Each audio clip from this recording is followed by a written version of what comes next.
Hey babe, I want you to know that sometimes the people we trust the most can hurt us in the most unimaginable ways, carving deep wounds that we never expected to have. I used to think that if I cared enough, if I showed enough loyalty, if I poured enough of my heart into someone, they'd never betray me. But life can be staggeringly cruel, and I learned this hard truth in a way that felt more like a punch to the gut than a gentle lesson. Still am here, finding the strength to tell you how it all went down and how it's shaping me into someone I hardly recognize. Someone who, despite the pain, is learning to become stronger with each passing day. For years, I believed I had a bond with her that could weather any storm. She wasn't just an acquaintance or a casual friend, she felt like an essential part of my life. Someone I could see myself growing old with, sharing laughter and tears, inside jokes, and the kind of unconditional support that people write songs about. I told her everything, my fears, my regrets, my dreams. When I discovered something that made me happy, she was the first person I ran to, eager to spill every detail just to see her face light up. And when I was drowning in sadness, she was the one I clung to, desperate for a lifeline to help me stay afloat. Over time, she began to feel like family, the sister I never had but always secretly wished for. Yet, as the months turned into years, I started noticing subtle shifts in the way she treated me. It was nothing dramatic at first, just small cracks in an otherwise unblemished veneer. Maybe a missed phone call she would be normally answered, or a vague distance in her tone when I was pouring my heart out. But I brushed it all aside, telling myself I was overthinking. My trust in her was so strong that I dismissed any notion that she could be hiding something. I figured if she was going through something difficult, she'd tell me when she was ready.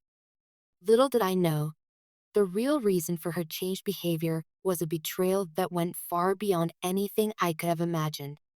The day I found out about her affair with someone incredibly close to me, it felt like my world collapsed in on itself. All I had believed in was shattered in an instant. It wasn't just her deceit that wounded me. It was also the realization that the other person, someone I deeply trusted, could stoop to such levels. There's a unique kind of pain in learning that two of the people you hold closest to your heart are capable of conspiring behind your back, constructing a web of lies to keep you in the dark. I remember feeling numb, like the ground had vanished beneath my feet, and I was suspended in this disorienting void of shock, betrayal, and heartbreak. For a long time after that discovery, I questioned everything. I questioned my own judgment. How could I not have seen the signs? Was I really so naive? Or were they simply that good at hiding the truth? I questioned the authenticity of every moment we'd shared, from the heartfelt conversations to the mundane activities like watching movies together, ordering takeout, or grocery shopping on lazy weekends. Every laugh, every hug, every late night text seemed tainted by the knowledge of what had been going on behind the scenes. The very foundation of what I understood about trust and relationships began to crumble. Yet, in the midst of all that pain, there was a small voice inside of me that refused to be silenced. It reminded me that no matter how shattered I felt, I was still here. I could still choose how to respond. Betrayal has the power to break a person, to make them bitter, to lock them into a cycle of anger and resentment that erodes their ability to trust again. But it can also serve as an unexpected catalyst for transformation.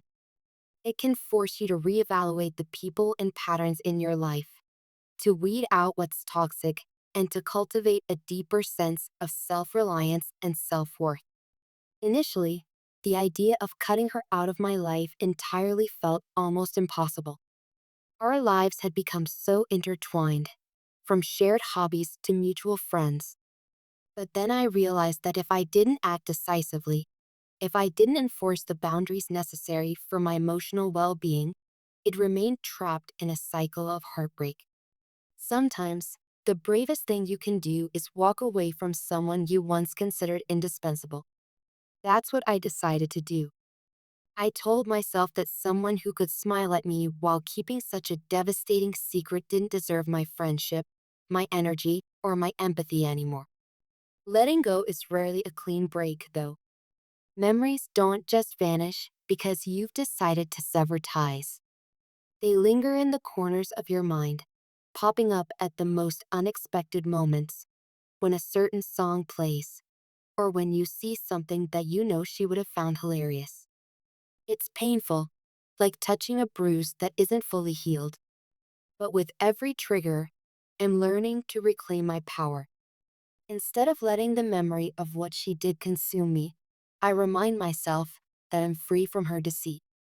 I remind myself that this heartbreak is finite, but my strength and capacity to rebuild are limitless. The same goes for the other person involved. Knowing that someone else I trusted could betray me so intimately forced me to take a long, hard look at my patterns.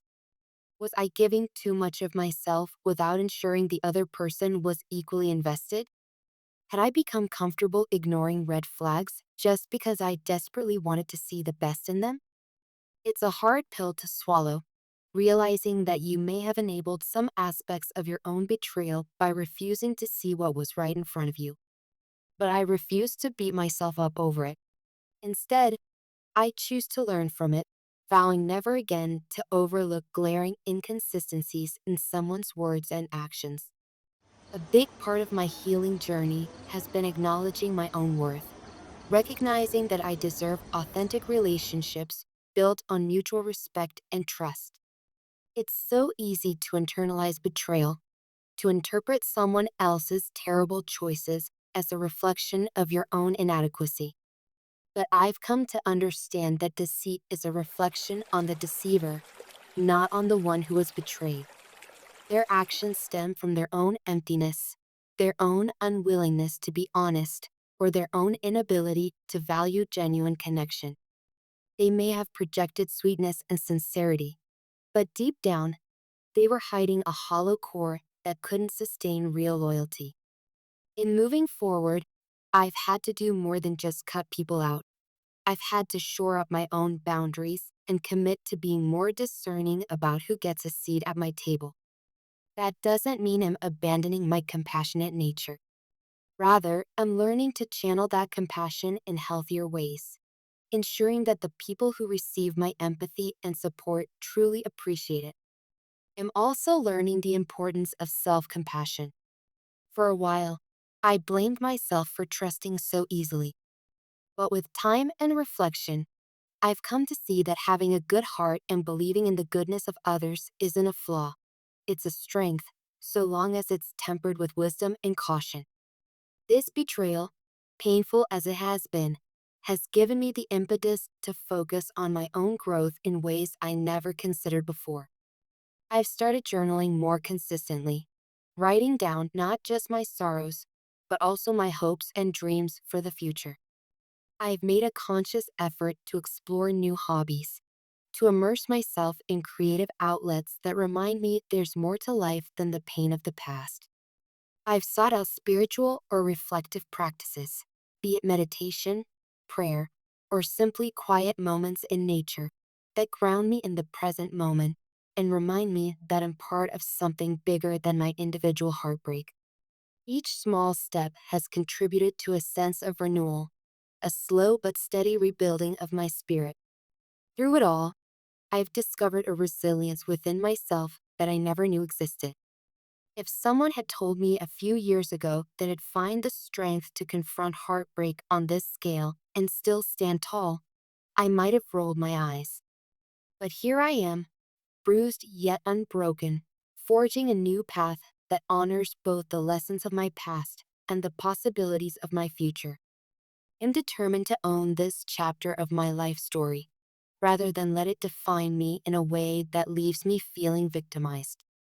As I step forward, I'm also learning how to trust again, slowly, carefully, and with eyes wide open. I've come to realize that trust isn't about blind faith. It's about observing someone's consistency over time, aligning their words with their actions, and making sure they respect your boundaries as much as you respect theirs. Real trust isn't just handed over like a gift, it's earned through genuine empathy, honesty, and unwavering respect. So, yes, I'm going to choose the harder path. I refuse to let bitterness consume me. Bitterness would mean I'm still tethered to what happened, still letting their actions dictate my emotional landscape. Instead, I'm opting for a path of self empowerment. I am actively seeking out friendships and relationships that feel like an honest exchange, where I can be vulnerable without fear of betrayal. And that means I'm also learning to listen more attentively to my instincts. If something feels off, I won't be so quick to dismiss that nagging feeling in my gut. This is not the end of my story. It's the beginning of a new, more self aware chapter.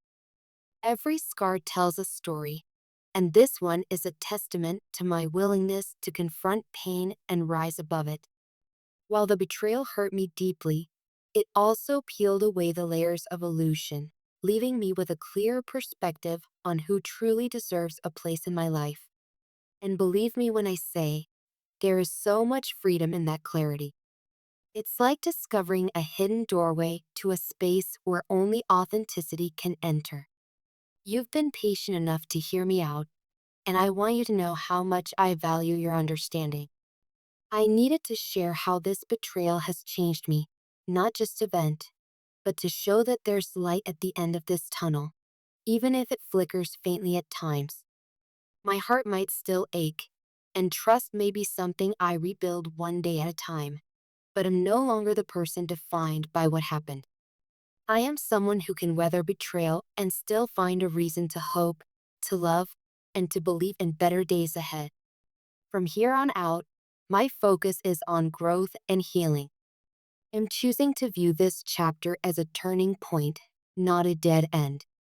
I'm choosing to honor my own worth, to embrace a future where I surround myself with people who uplift rather than undermine, who celebrate my triumphs rather than secretly scheme behind my back. In doing so, I reclaim not just my happiness, but also the power that was momentarily stolen from me. And that more than anything, reassures me that I am on the right path, a path of self respect, inner strength, and a hopeful outlook on the bonds I have yet to form. So here I stand, at the threshold of a new chapter in my life story. I will take what I've learned, every tear, every pang of heartbreak, every moment of realization, and use it to become the best version of myself. I will rise from this experience with a sharper sense of discernment, a deeper appreciation for genuine connections, and a heart that still dares to trust in the goodness of others, albeit more wisely this time.